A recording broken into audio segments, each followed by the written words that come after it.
Hello friends, मी आकांक्षा. मी आज चालली आहे एका खूप छान मंदिरामध्ये, ते म्हणजे एकविरा देवीचे, जे लोणावळ्याजवळील कार्ला लेण्यांच्या परिसरात वसलेले आहे. महाराष्ट्रातील असंख्य भाविकांचं श्रद्धास्थान असलेली ही देवी एकविरा माता आपल्या भक्तांच्या हाकेला नेहमीच प्रतिसाद देणारी आहे.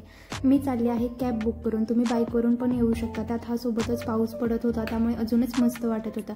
ही एकविरा देवीची लागणारी पहिली कमान, जी हायवे लगतच आहे. तुम्ही पण ही कमान लक्षात ठेवा, म्हणजे तुम्हाला इझी जाईल. ह्या कमानीमधून आपल्याला आतमध्ये जायचं आहे.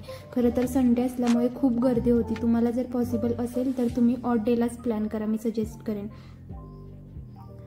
पुढे जाण्याआधी जर तुम्ही अजून आपला चॅनल सबस्क्राईब केला नसेल तर लगेचच सर्च करून सबस्क्राईब करा आणि सोबतच बेल आयकॉनवर क्लिक करा अशाच छान छान व्हिडिओज पाहण्यासाठी.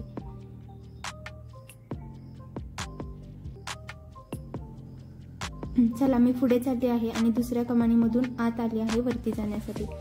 खरं तर मी खूपच एक्सायटेड आहे आतमध्ये जाण्यासाठी.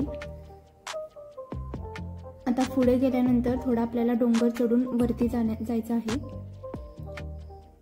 पहा ना, इकडचा निसर्ग किती शांत आणि सुंदर आहे. हिरवळ, पक्ष्यांचे आवाज आणि समोर दिसणारे डोंगर, सगळं अगदी मनाला भिडणार आहे.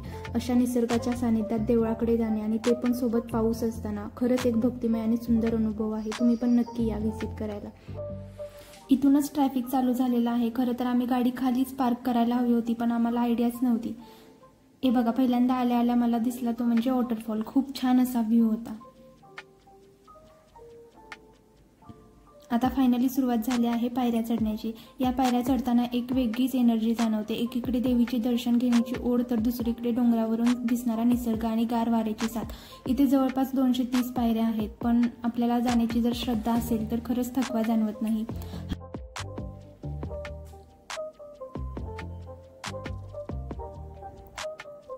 हा तोच वॉटरफॉल आहे जो आपण खालून बघितला होता. इथे सगळे लोक फोटोज घेण्यासाठी थांबले होते. खूप छान छान फोटो येत होते. तुम्ही पण आल्यावर इथे नक्की क्लिक्स घ्या. मी पण खूप क्लिक्स घेतले होते, ते मी पोस्ट करेनच. फोटोज घेतल्यानंतर मी आता वरती जात होते. पायऱ्यांवरून वर जात असताना एक गोष्ट मला खूप आवडते. पारंपरिक वाद्यांच्या गजरात, ढोल ताशांच्या तालावर भक्त अगदी भक्तिभावाने पुढे जात होते. काही मंडळ देवीसाठी उरूस घेऊन चालली होती. ते दृश्य खूपच सुंदर होतं. मी थोडा वेळ तिथेच थांबले होते ते बघण्यासाठी.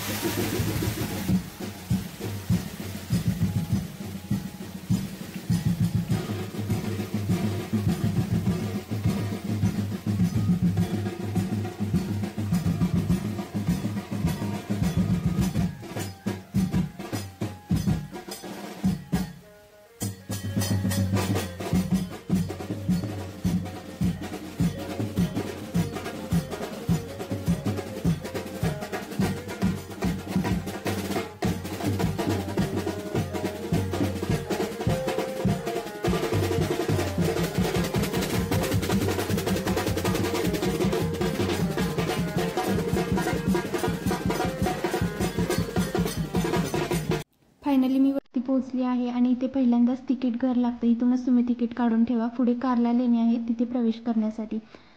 पहिल्यांदा इथे आल्यावरती माझं नजर गेली ती म्हणजे वॉटरफॉलकडे. खूप छान व्ह्यू होता इथे पण. इथे थोडा वेळ मी फोटोज क्लिक केले आणि पुढे चालले. इथे सगळी माहिती दिलेली आहे.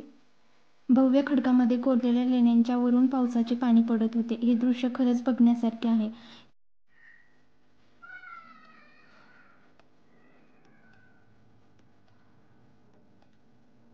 हे आहे एकविरा देवीचे मंदिर.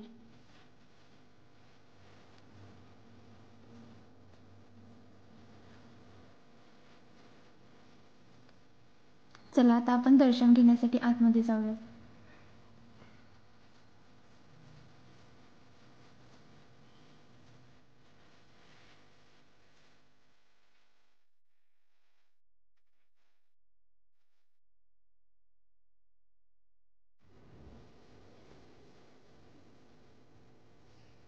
बाहेर तर एवढी गर्दी नव्हती, पण आत आल्यावर मला समजलं खूपच गर्दी होती, कारण संडे असल्यामुळे बरेचसे भक्त आईच्या दर्शनासाठी आले होते.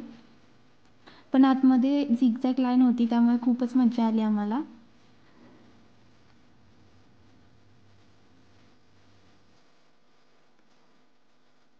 मी येताना देवीसाठी हार आणि नारळ खालूनच घेऊन आले होते. तुम्ही पण खालूनच घेऊन या. इथे काही भक्त आईचे गीत गात होते, ते ऐकून खूप छान वाटलं.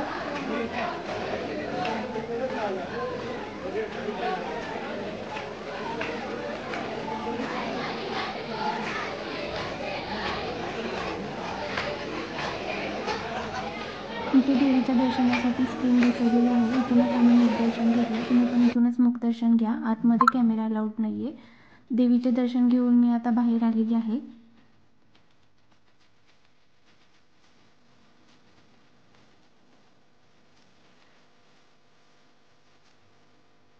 बाहेर आल्यानंतर डाव्या बाजूला निसर्गाचा व्ह्यू खूप छान आहे. तिथे थोडे क्लिक्स घेतले. त्यानंतर मी चालले होते कार्ला लेण्यांकडे, पण जाताना मला दिसले की एका दहीहंडी पथकाने देवीला मानवंदना दिली होती. तो मुलींचाच एक ग्रुप होता, पण त्यांनी खूप छान असं केलं होतं. तिथे पण मी थोडेसे क्लिक घेतले.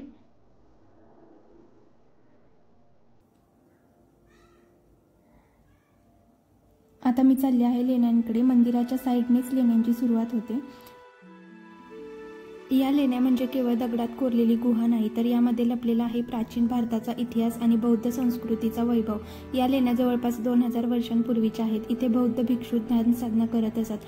पहा हे कोरीव काम. तेव्हा ना मशीन होती ना लाईट्स, पण तरी इतकं सुंदर नक्षीकाम. अगदी खांबांवरचे हत्ती, सिंह आणि कमळाचे नक्षीकाम पाहून अगदी थक्क व्हायला होतं.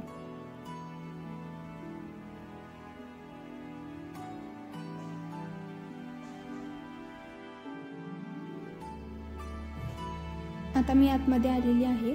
या लेण्यांमध्ये फिरताना एक वेगळीच शांतता आणि इतिहासाची खोली जाणवते. इथे आल्यावर खरं तर मला वाटू लागलं आपण खरंच भाग्यवान आहोत की हे सगळं आपल्याला इतकं जवळून अनुभवायला मिळते.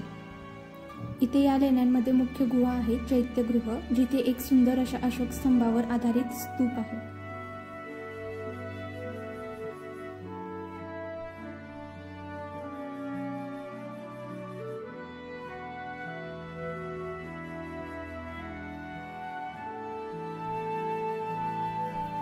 आणि आता मी आले आहे विहाराजवळ, म्हणजेच बौद्ध भिक्षू राहत असत ती जागा. हे विहार म्हणजे ध्यानधारणा, शिक्षण आणि साधनेचं केंद्र होतं.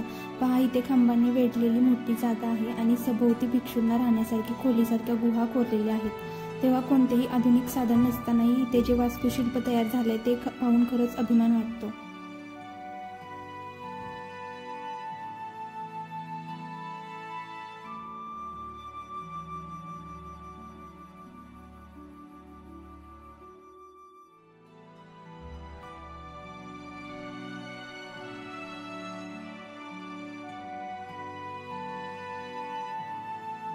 हे झालं एकविरा देवीचं एक छानसं एक्सप्लोरेशन.